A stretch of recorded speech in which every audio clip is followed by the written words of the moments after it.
I can't believe more investors aren't talking about this. It's January 6th and some significant news just happened with Bitcoin. But actually it's not that significant, but people were making it significant and I want to unpack why.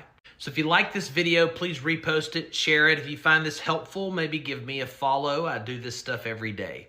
So the Morgan Stanley Index decided not to exclude Michael Saylor's strategy and other Bitcoin treasury companies from its indexes.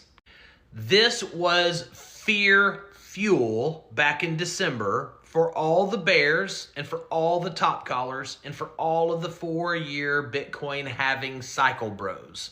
And this morning, Morgan Stanley even filed for their own Bitcoin and Solana ETFs.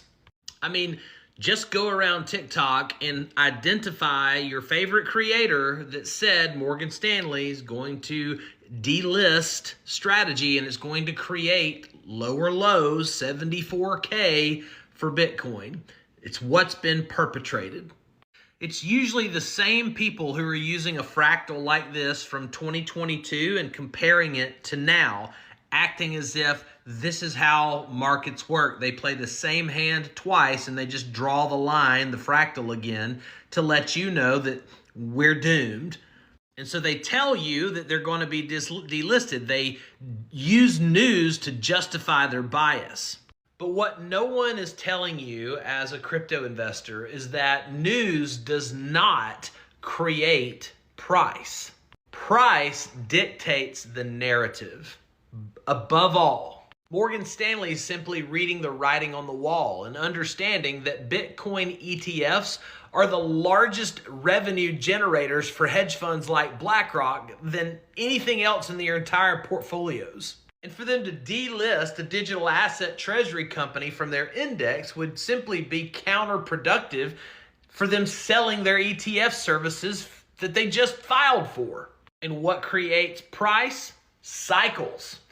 The time symmetry between cycle lows to cycle lows to cycle lows.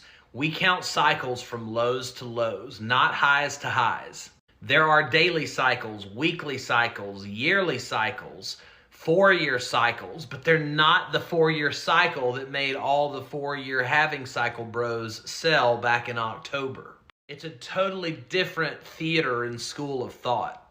And as we look at the silver Bitcoin, or rather Bitcoin silver chart behind me, we can see it's bottoming or bouncing off of this multi-year trend line. We have RSI curling up from oversold in the neutral territory, and we have